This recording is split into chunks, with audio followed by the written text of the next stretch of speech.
Small town feel with big time ideas. After all, you are entitled to Brad's opinion. Here's your host, Brad Allard. Wow. Okay, you have to turn up just a little bit because I'm getting hard of hearing. There you go. It's so much better. It's nice and a rainy day over here, the day after or 2 days after the election. I have Josh in the cup there trying to hold things together. How is it going over there? We are definitely holding it together. Holding it together, yeah. Yes, sir. Are you very much into politics or anything like that? I try to keep up with what I can. Well, yeah, but you're not like grinding into it all the time. Yeah, not keeping up with everything. Well, it's a curse, I'm telling you right now. Yeah, for real. But anyway, the title of this show is I Was Wrong, and I'm going to go describe the election and my view from Tuesday. No, I'm not going to really be gloating much about it because, like many others, I've miscast the election. And as far as the results, they are what they are. I think I was pretty clear on this show. I had very big concerns about both candidates. I was more concerned about the Senate because some of the things that I felt like the Democrats were going to do in the Senate were going to be very, very harmful to the government. Getting rid of the filibuster and trying to force through a lot of things without considering the minority, which is what the filibuster is supposed to do. It'll be interesting, speaking of the filibuster, just how adamant the Democrats are now about getting rid of it and how adamant the Republicans are in keeping it. So, if you think they're going to be shamed into keeping their position, then don't count on it. Politics and shame don't go together. But you never know. Anyway, but we're going to talk about, in my opinion, why Ms. Harris lost the election and or why Mr. Trump won. And I'm also going to talk about what is being said about this in the media. I've been spending the last 2 days, I spent most of the day yesterday and this morning, reading up from the left to the right, so to speak, about what they saw as the reasons why the election turned out the way they did. And some of it's pretty illuminating. Some of it is rubbish, and there you go. So let's go and talk about the sponsors because they are very illuminating. Hey, I like that segue. All right, thank you, Otto, at our place. We were there today, my gentlemen friends and I from the Sunday school class. We had a really good discussion about the election, and they're all pretty happy with the outcome. And so I asked some questions that I told them I'd like to bring forth on this show about their opinions, and I will. And they're good men. They were not. They're hardly what you would call far right by any means, but they are relieved, to say the least. But they also had some concerns as well, and we'll be talking about that. That was a very enlightened discussion. So there you go.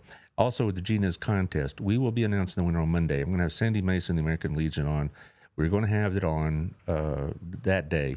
We're also, if things go according to plan, we'll be in a temporary studio over at the Hub in Burleson while Taylor is remodeling this place. He says, I'm not even going to recognize it in a couple of weeks, but we'll see.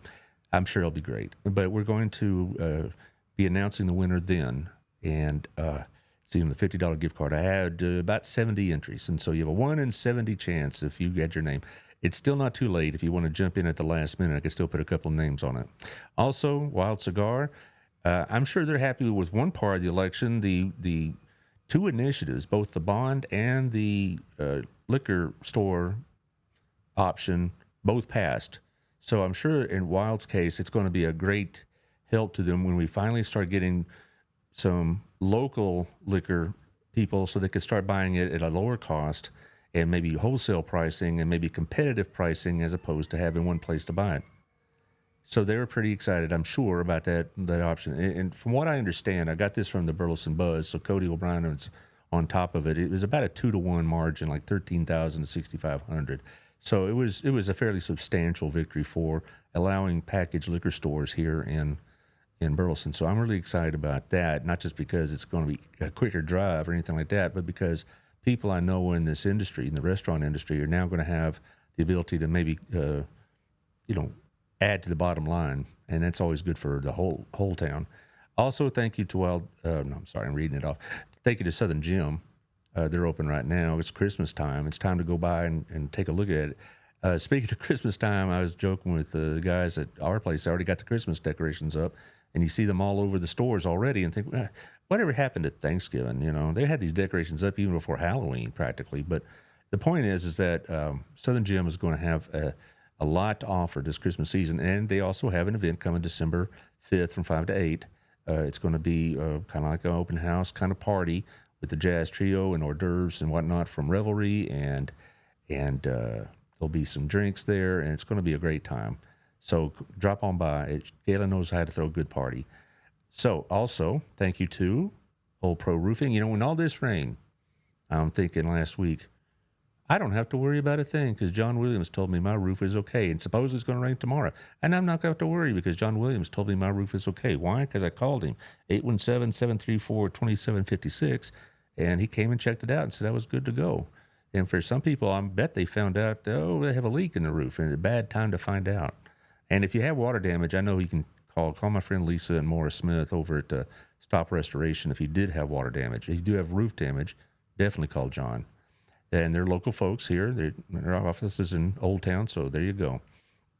Also, our friends over Jeff Kelly. I just was looking. In fact, I'm looking on the phone right now, and I see Jeff Kelly has a house. Look on his Facebook page. He has a house, manufactured home in Johnson County.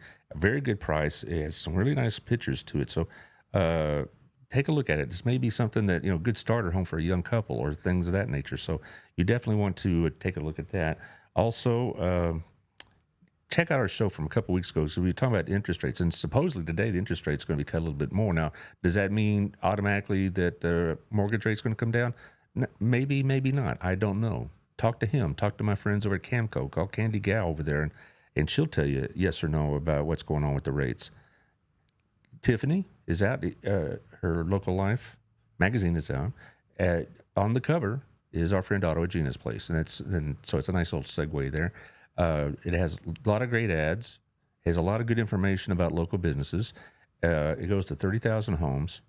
It goes to a lot of businesses, multiple copies. And, so if you're waiting on a table or if you're waiting on something to be done at the auto shop or something like that, chances are you'll find them having have a copy there for you to peruse. So you get a lot more eyeballs than just who gets them in the mail. So it's a really good deal. So give Tiffany a call and she'll figure it out for you. Also, I do believe you have a nonprofit announcement. That would be Toys for Tots. The Toys for Tots are starting now. Okay, it's not starting soon. It's starting right now. There's boxes all over town.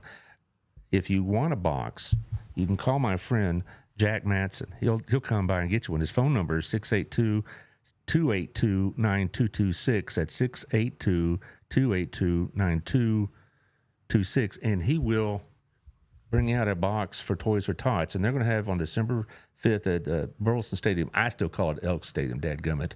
But Burleson Football Stadium, they're going to have like a drive-through. You can drop off your toys. They're going to have music. They're going to have performances. They're going to have all sorts of things. So be sure to make that part of your Christmas shopping. They want a new unwrapped toy, and from ages 1 to, or infant, I guess, and to 12, and also make it appropriate. Don't some bunch of gory video games or something goofy like that. You know what to do. So it's a great thing. I had Jack and Mike Perdue on the show about 10 days ago, and it's a great thing that they do. It's one of the best things that this community does. I'm sitting here going, I am posting this to the various shows. I do this a lot here, and it takes me a while to go through this long list. All right. Now, let's talk about politics, shall we? Well, I'm not here to gloat, but I will gloat one time. Josh, put up that picture that warms my heart. Yes, that's the one. Ms. Pelosi reacting to Mr. Trump's victory. That's about as far as I'll do it. But I'm not upset about Ms. Pelosi being upset because she has a lot to answer for. Let's put it that way. And I think another reason she's upset about Mr. Trump is that Trump has vowed to look into her financial arrangements that she and her husband have about how they've been dealing inside trader and stock trades. So I'm not going to be upset by that. But but as far as my friends go, and I'm fortunate and blessed to have Democrat friends because it keeps me from being in this bubble, so to speak. It keeps me from being so dialed in on my viewpoint or my crowd that I don't understand how some of these things affect others or are perceived by others. So I'm very fortunate about that, that I have friends that that I can have good conversations with. You know, we all know we have all these terrible stories about people taking their politics too far. And I do have a couple people in my life that they may not want to talk to me for a little while because they're so upset about the results from Thursday. And I can't help about that. But the point is that I'm fortunate to have these friends because it gives me perspective. Plus the fact that with my reading regimen, I literally went from left to right the last 2 days reading from the New York Times all the way to the National Review to find out what their prognosis was in the election. Why did the Democrats do so poorly? Why did Trump do so well? And it was interesting because the more thoughtful ones on both sides of the aisle were coming to the same conclusions. Now, the people on the television media, they were off the chain. And I almost thought about showing some of that, but then I thought it might be taken in the wrong way that I was showing this to rub it in to my Democrat audience and friends. And I really don't want to do that because they're pretty upset.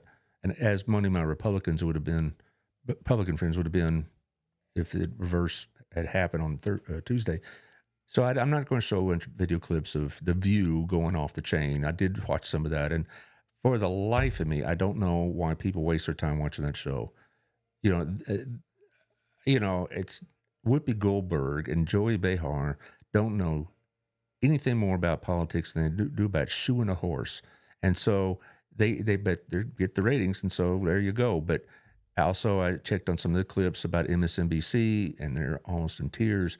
I know a couple of them on CNN were in tears, and I'm thinking, well, they were very much emotionally reacting to all this.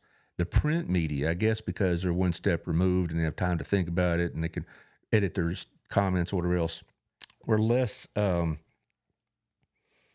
drastic maybe in their analysis and their prognosis of what's going to come next and what their fears and whatever else. There were a couple that basically thought that we were going to be throwing everybody into the gulag that didn't vote Republican and blah, blah, blah. But most of the thoughtful ones had a pretty good analysis. And I'm going to go through that in a minute.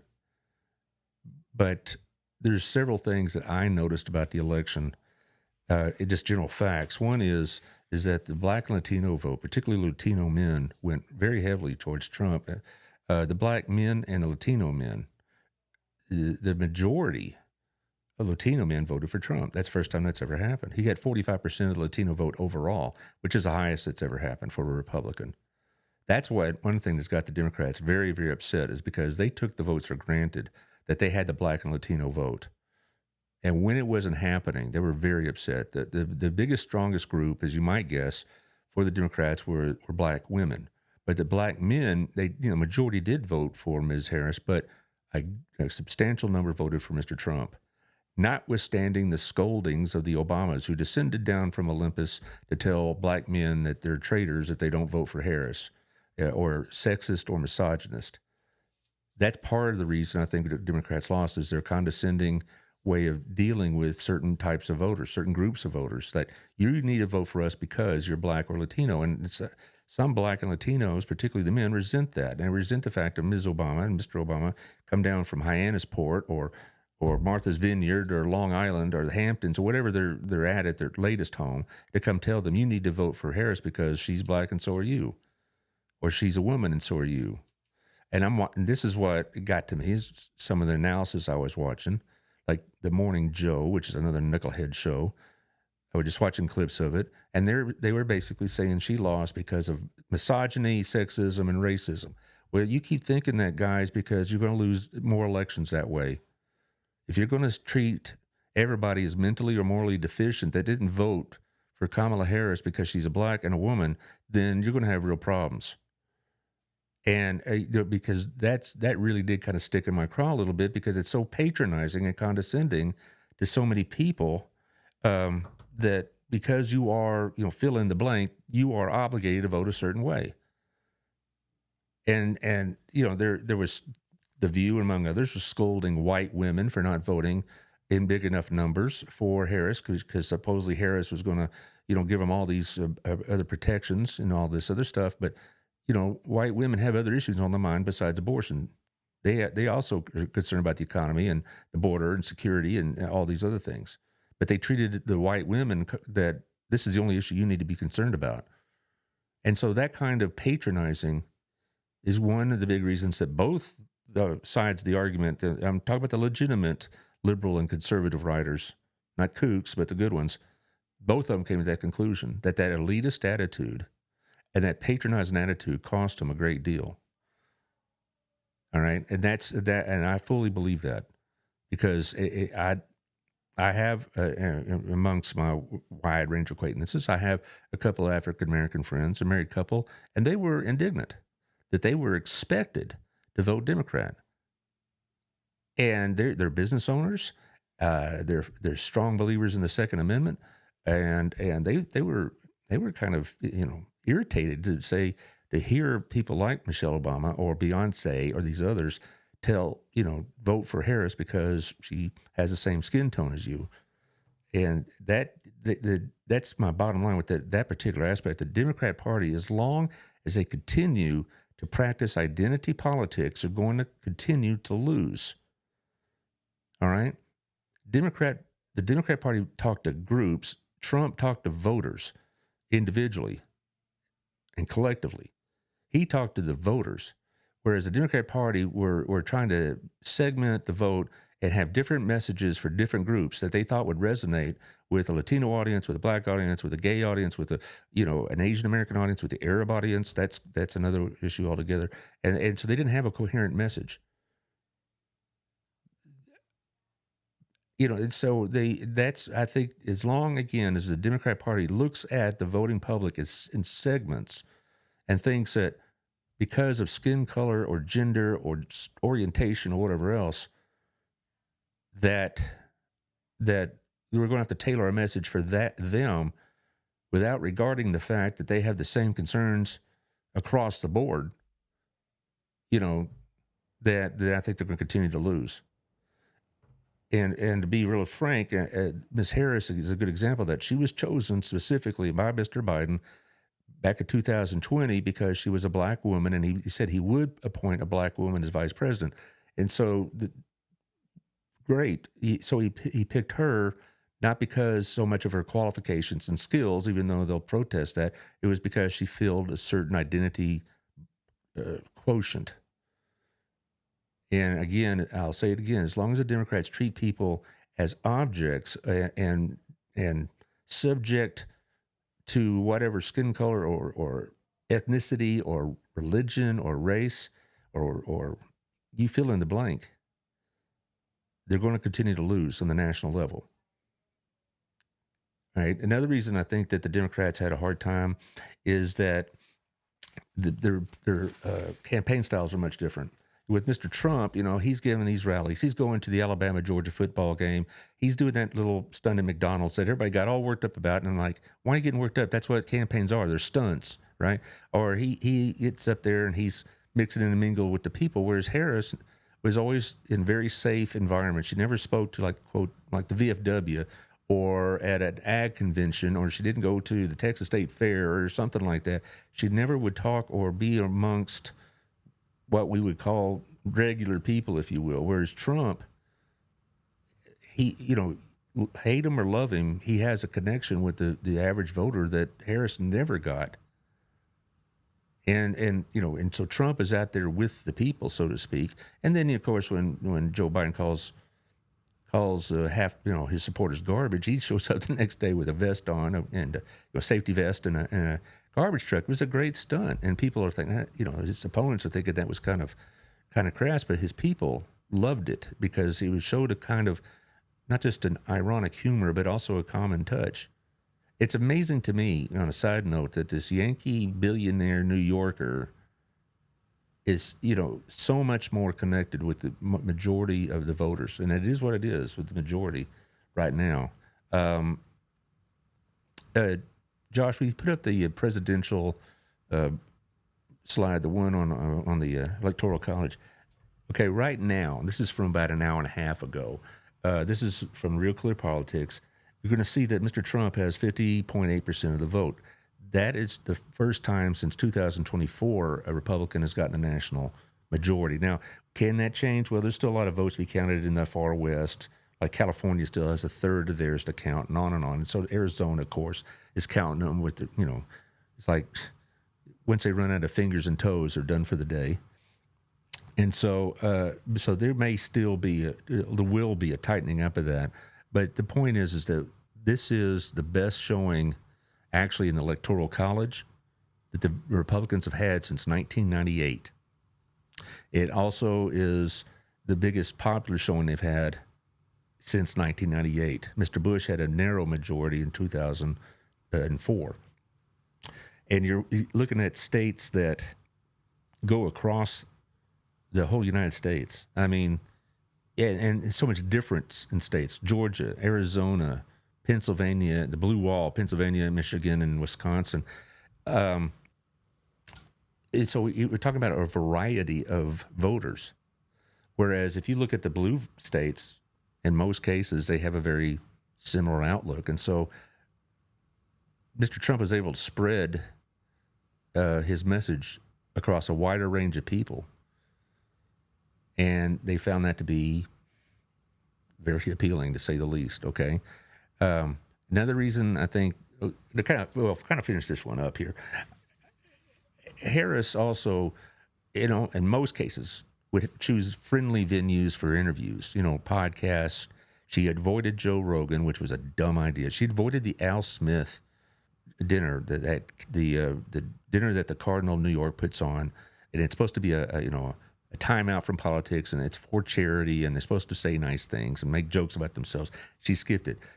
I can't help but believe that she has a very strong anti-Catholic bias, and a lot of the Catholic voters found that out, or at least they perceived it very strongly. And another reason why the Catholic voters perceived it is that when she was in one of these interviews, and we're talking about reproductive issues and whatever else, the interviewer asked, would you allow for exemptions for religious reasons? And she said no, that, Catholic hospitals and Catholic doctors and doctors that oppose abortion because of religious reasons would not be allowed to use that as a reason not to perform abortions, that there would be no exceptions for religious reasons. I forget the name of the podcast. It's not one I'll follow.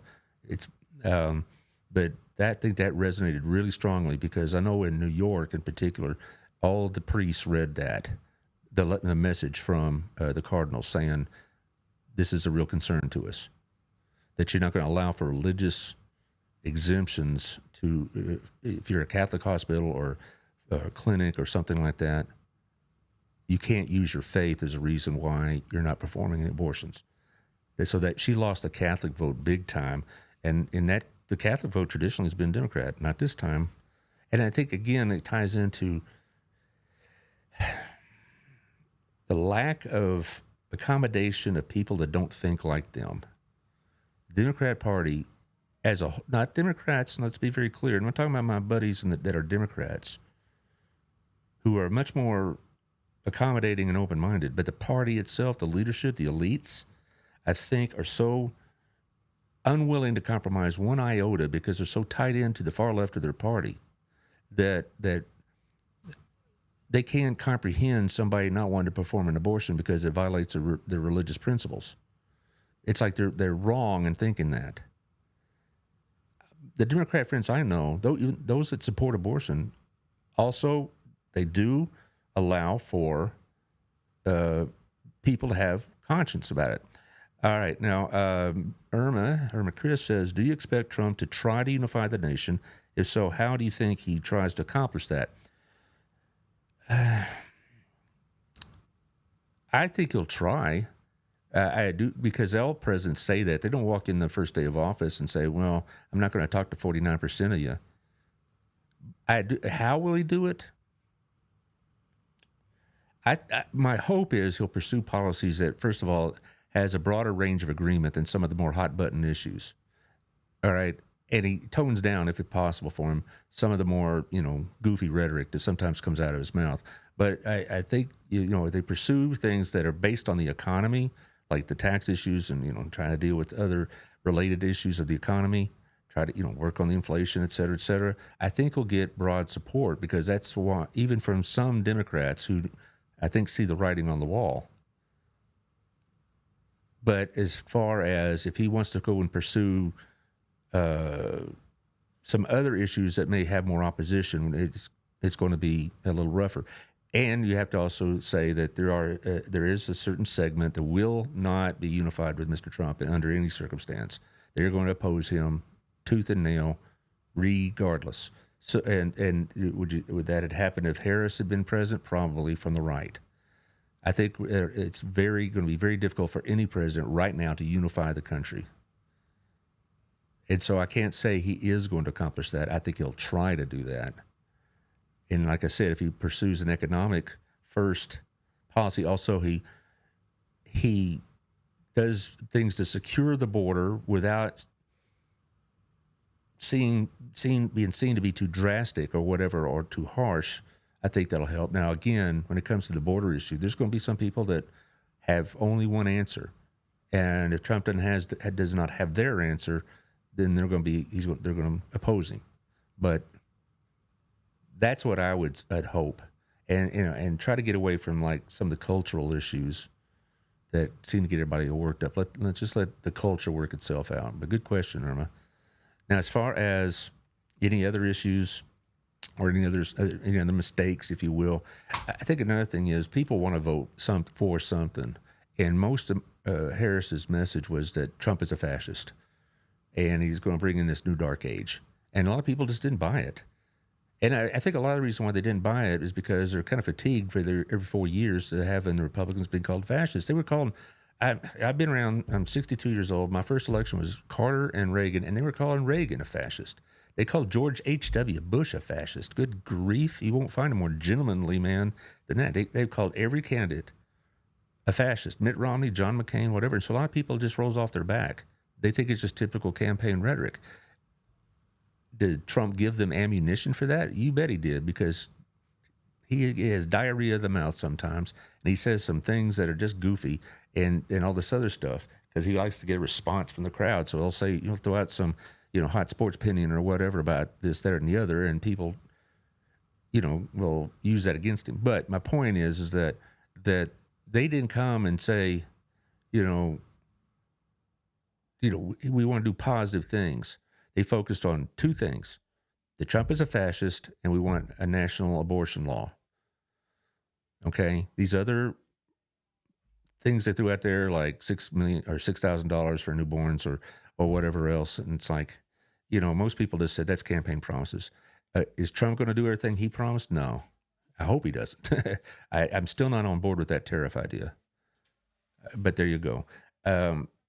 I think her speaking style worked against her because she couldn't give clear answers. Well, you say, well, neither does Mr. Trump. Okay. But we already know Trump backwards and forwards in every way we can know him. And so he gets on there in the stage and he does the weave, which is, I think, just another way of saying he likes to ramble. But Harris, you'd say, well, how's the weather today? And she'd say, well, I was born in a middle-class family. She never would answer the questions. I remember one town hall with Anderson Cooper on CNN, and he kept pressing her on the border issue, and she never answered it. After 7 minutes of him questioning her, she never answered it. And I think that the people notice that. I think, and I guess also there should be said that that in 2019 and 20, when she was running for the nomination, she had very far left views. She wanted to take away assault rifles. Now she doesn't. She wanted to ban fracking. Now she doesn't. She wanted to, the ads really, a couple ads that really hurt her was, wanting to pay for transgender transition surgeries for inmates and people here undocumented, if you will. And it wasn't like some assumption, it was right out of her own mouth. I mean, that's too far left for most Democrats.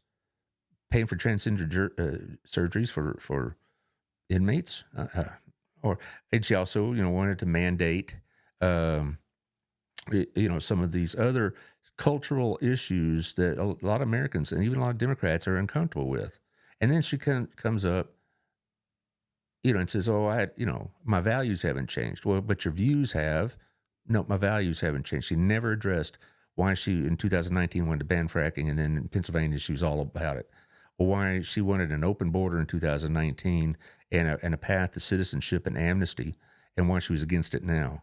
She never, if she had gone and said, well, after being vice president for 4 years, I've come to see that some of those solutions may not work as well as I thought. So I have modified my thinking. Most people would have accepted that. They probably would have respected that, but she never would admit that she changed her mind, and that hurt her. You know, if a lot of politicians in both parties think it's a sin to say I've changed my mind, and that because they're afraid their opponents are going to use it against them. Well, maybe they will, but I know that if Harris had come out and said, you know, I used to be against fracking because I thought it was this, that, and the other, and I'm still in favor of green energy, and I want to still pursue all the options, but I've come to realize that our economy still depends on fossil fuels, and so for now, I don't think we need to ban fracking because I've learned some things in the last 4 years. Okay.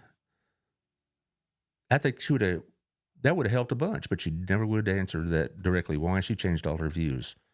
All right.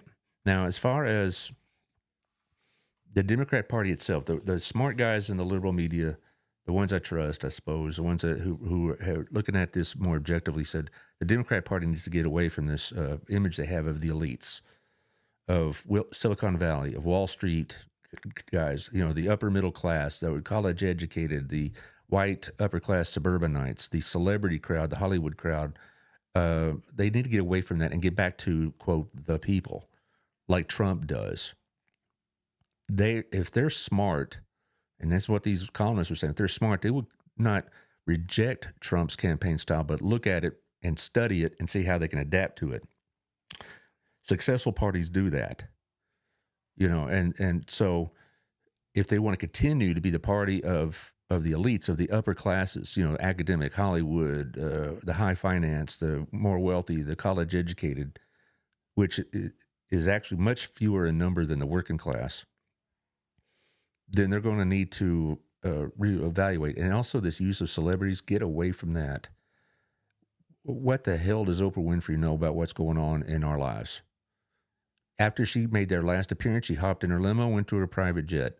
Lady Gaga, Beyonce, LeBron James, who else? You know, George Clooney and Julia Roberts. That I think they do more harm than good. And speaking of more harm than good, Julia Roberts' advertisement she put on, you know, she produced and narrated about these two women that go and vote in secret for Ms. Harris and lie to their husbands, infuriated people I knew. I made this comment to others that my wife and I usually vote pretty close, but I think in my 36 years of marriage, I've only asked her to vote for somebody about 3 or 4 times, but there have been several times she said, "I'm not voting for that guy," and I'm like, well, I'd rather have that happen than have her resent me for trying to bully her into voting the way that she doesn't want. She would tell me, "I'm not voting for that guy." And she didn't. And sometimes she's even canceled my vote out, which I'm okay with, really. I really am, because I don't want her to be resentful that I'm trying to impose my will on her. And that's what you had with this commercial. It's like, we're afraid to tell our husbands we voted for Harris, so we'll just give each other a little side-eye wink and whatever. And it was just infuriating. It showed women as too weak to stand up to their bully husbands, I guess, and tell them we're voting for Harris and drop dead. All right. That's a side thing. I think also is that Jackie Jones said that was a really bad ad. Yes, it was. I think it hurt particularly with the white women, because they don't want to be seen as helpless and frail, and they can't stand up to their husbands, and they have to, you know, sneak around to vote for whom they want to. That's just, I don't understand the thinking of that at all. Now, as far as, I'm going to kind of in the Democrat part of it, if you will, is that the Democrat Party in my day, so to speak, when I was much younger, was the party of the working class, of farmers, of, you know, people that had, you know, 8-to-5 jobs, unions, truckers, all the above. You know, they were the people, you know, that we call the working people. And that all changed about 20 years ago. Now they become the cultural left. They've become the financial elite. They dominate the academic world, and where the idea of free speech on campuses is a sad and terrible joke. It doesn't exist.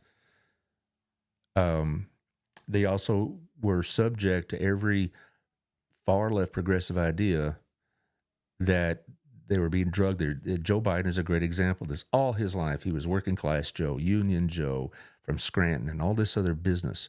He campaigned that way in 2020. And then when he gets in office, he gets pulled to the left because they get telling him, you could be the next FDR.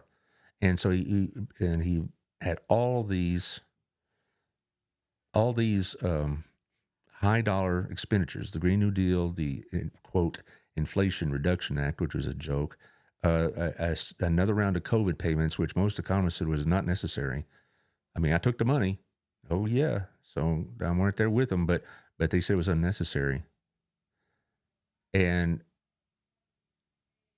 so we, that's I think what they was afraid what a lot of people were going to say about Ms. Harris, that she had this background in far left politics, but she's covering it up. And then once she gets into office, she'll resume where she was 5 years ago, and her allies in Congress will help her along with that.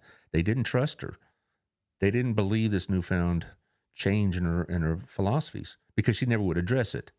She never addressed it forcefully to say, I've changed my mind because, and I will stand up for these values because.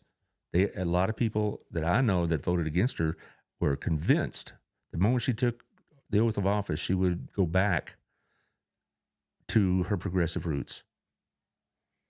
And being progressive is all great, but be what you are and don't try to fool the American people. And that's what a lot of people felt like was happening with them. Now, it's interesting. Who is the one person do you think is getting the most blame for this? Who do you think, Josh? Who do you think is getting the most blame for all this? That's a good question.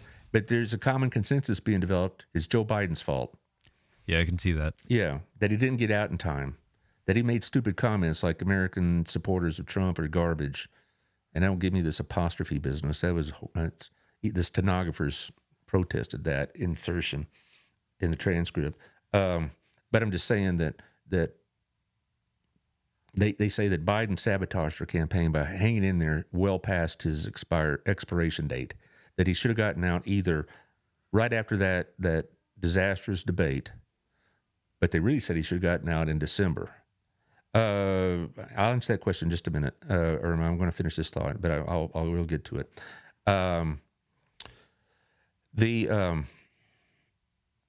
But they say Joe Biden should have gotten out immediately when they saw this decline. But the Democrats have nobody to blame for themselves because they covered it up until they couldn't anymore, up until that debate. And that's another thing Harris never would address. Oh, he was fine, and he's not. I tell you now, by the way, speaking of which, I think the quote that probably haunted her the most was when she was on that knucklehead show, The View, and they asked her what you would change, what would you do different? She says, nothing comes to mind. I saw that in ads. That was a terrible answer. But the point is that they all conspired, if you will, with media help to keep Joe's condition from the American people till it was evident to everybody how bad it really was. So they don't have anybody to blame for them but themselves. They could have had more people running the primaries, but they had one guy, a Minnesota congressman named Dean Phillips, who's going to be out of office soon. And that's it. They didn't. If they had a good primary, and Ms. Harris had emerged victorious from that primary, then a lot of these answers she had to answer in 90 days, she would have already had time to prepare and time to practice and time to get a good answer. And so a lot of people are blaming Biden, and they all, I don't know if this is really true or not, but they're all saying that Biden really sabotaged her secretly. I don't know about that. We'll see when it comes to the writings, but I do believe that the Democrats want to blame Biden when they should blame themselves because they allowed Biden to stay in office probably past what was good. He should have gotten out maybe in the summer of 2023. It would have given people enough time to prepare a primary. All these questions would have, been answered or at least asked more than once, and you'd have a track record. Instead, they had a 90-day sprint. Now, Irma asks, which of Trump's policies do you think will be the most impactful to the average Burleson citizen? That's a good question. I think two of them. One is if they keep the tax cuts permanent. They're supposed to expire at the end of 25. If they make those more permanent, then you'll have that. I think that'll help the Burleson citizens. One that we need to consider. One I'm very concerned about is his desire to put tariffs on a lot of things, and that may be a bit of a problem for lower income citizens and they go to Walmart and Target a lot because we get a lot of foreign goods. Now he's modifying his tariff comments about being more selective and doing it against China until they get their minds right and all this other stuff. But I think those two are going to have some impact on it. As far as the border issues, I'm not sure if the average Burleson citizen would see it unless they go into areas of Fort Worth very often, because you don't see it a lot here. Irma also says Biden was supposed to be a transitional candidate. Huge mistake for him not to continue with that plan. Absolutely. He campaigned in 2020 as a bridge. He said, I'm the bridge to the future, a transition. And then he changed his mind. And I think a lot of that has to do with his massive arrogance and ego, which he always has had. I mean, this isn't something just developed in the last couple of years. He's always been an egotistical blowhard. But he basically let that get away from him. And he should have stepped aside. He would have been hailed as the great president that saved us from Trump and all this other business, and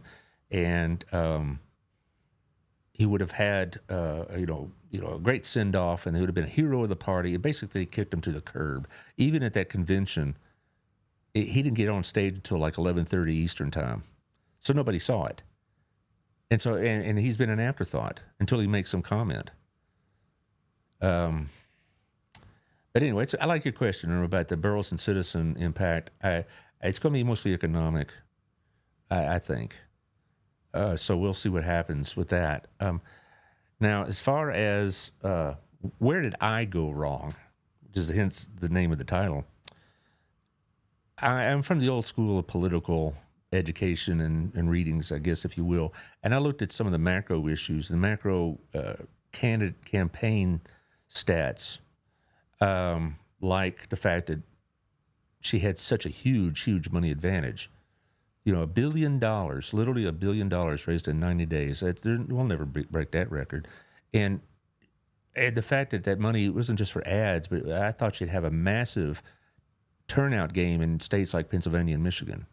And, paying people to go on, and take people to the polls. That's not illegal to help them get to the polls. It's illegal to pay them to vote a certain way. And who knows if and how much that happened, if at all. I haven't read anything yet that made it sound like there was widespread malfeasance. There was a couple of glitches here, and there's a couple of problems in this precinct, and this poll had to stay open later, blah, blah, blah. That happens every year, every election. So that's nothing. Don't get all worked up about that. But but she had all this money, and she had all these surrogates out there. And I don't mean like Beyonce. I'm talking about political surrogates, out there speaking on her behalf. And it was basically just Trump. Because a lot of the Republicans, other than some of his more conservative supporters, they weren't out there in big numbers campaigning on his behalf. He had Elon Musk, that helped, but he didn't. But I just thought the money issue would overwhelm Trump. Also, I read too much from people who think like I do about these are the factors you look for in an election, and a lot of the polls. Were they wrong? They'll tell you they weren't because they were within the margin of error. But the polls will show that once again, they underestimated Mr. Trump. And I'm not saying I believe every poll that comes along. There's a lot of trash polls out there, but there was about half a dozen that I really did look at that I knew to be highly respected. And I could see the trend drifting towards Mr. Trump, but I still thought turnout in the big cities would be enough to overcome it. And I was wrong about that. The turnout was not particularly great in the big cities. I mean, it was high, but not anything like it was 4 years ago. And so I do believe that I was reading into things based on my experience and reading about campaigns all the years. The big factors: the money, the turnout, the polls, all the macro factors, and I read all these smart guys that said, "Oh, Harris is going to win." There's this one guy named Alan Lichtenstein who supposedly has predicted every winner for the last 40 years with one exception. That was 2016, I believe. No, he's wrong again. He predicted Harris' victory. He was confident of it. And you had a lot of people seriously, even off the record, behind the scenes, expressing a great deal of confidence that Harris was going to win. And I guess I bought it. You know, I guess that was it. I was just, I may have been a bit too detached from what people that supported Trump were saying, that they were tired of, DEI being part of every business decision. They were tired of all these environmental restraints that were making it tough to make a living. They were tired of all these cultural issues. They were tired basically of being talked down to, like they were too stupid for their own good. So let me handle it for you. And I guess I didn't pay enough attention to that. And that's where I was wrong, is I was looking at it from a too clinical point of view to an abstract point of view, and not on a more emotionally connected point of view. That there were a lot of people out there that were very unhappy with Mr. Biden and with liberalism in general. And that's probably my mistake, is what I got too caught up in, the objective view of it and not the emotional view. Because that's what drove that election. I mean, and Trump really, it is going to be significant.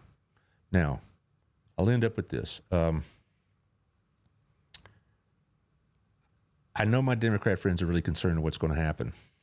Okay, they see, envision, buses going through predominantly Hispanic neighborhoods, rounding up illegal aliens and throw them in and put them into deportation camps and all this other stuff. They see, massive tax cuts for the wealthy, for corporations and stuff like that. They see massive deficits ahead. I'll just postulate this. It's very difficult to get that thing passed if you have a truly working Congress that still allows for the minority to have views. That's why I'm still opposed to getting rid of the filibuster. It's going to be frustrating, but I still am opposed to getting rid of the filibuster, because for the same reasons I was opposed to it 6 months ago when the Democrats held the Senate. I don't see all this happening. Again, I may be wrong. I was wrong about this, so I may be wrong about what I'm thinking about the future. I do believe that there's going to be economic problems in a sense, because we are going to have to deal with that deficit sooner or later. And if we have big tax cuts and no offsetting revenue, it's just going to make things worse. But I'm trying to tell my Democrat friends, this dark age, that at the end of democracy and all this other business, and having Oprah Winfrey get up there, like she said Monday night, this may be the last election you're allowed to vote in. You may not have one in 4 years. It's total rubbish. Okay? It's hyperbole, and it's hateful hyperbole.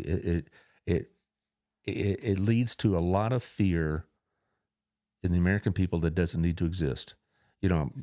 Normally I vote pretty much Republican. I've been on this. I'm not going to state exactly how I voted, but let's just say I was unhappy with both candidates. And people that know me know what I mean.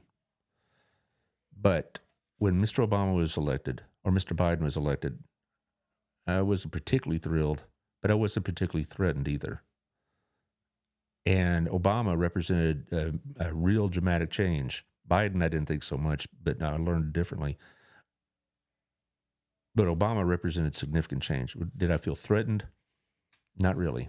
I felt annoyed, but because I did like John McCain. But and I'd say to my Democrat friends, we're not going into another dark age. To be able to achieve things like that, there's going to have to be a lot worse than this. And for Mr. Trump to actually achieve his goals is going to be very difficult with the restraints of government. And he says, well, he's not going to pay any attention to restraints. There's still restraints on government. So I would say, it was an unhappy day for y'all on Tuesday, and I get it. There's going to be times in the next 4 years you're going to think that, Allard didn't know what he's talking about, and this is terrible. And that might be true, because as I've learned, I'm not always, don't always call the shot correctly, but I did, as long as we don't take that to each other. I have a Democrat relative and a Democrat friend. I don't know if I'm going to hear from them for a while. But most of my Democrat friends are going to, still maintain their Democrat views, but they're still going to maintain a relationship with me. And a lot of my Republican friends are still going to maintain the relationships with their Democrat friends and family. You may lose a couple of them because of this, and that's unfortunate. But I think most of the American people, not these yahoos of the media, not these yahoos on MSNBC or News Nation or whatever, but, not these yahoos that want to keep the pot stirred for their own reasons. But the bulk of the American people honestly, truly just want to live in peace with each other. And I think as long as that is the case, that we can ride out whatever political storm goes on, regardless who's in the White House. So I hope this helps. So share it with your friends if you think it's worth it. I appreciate it. But we are going to be okay. And I do think there's some things that needed to be addressed that would not have been addressed unless Mr. Trump was elected. And there's some things I hope that some of the wiser Republicans can talk them off the ledge on. Like I said, I'm not that crazy about that tariff. But we'll see what happens.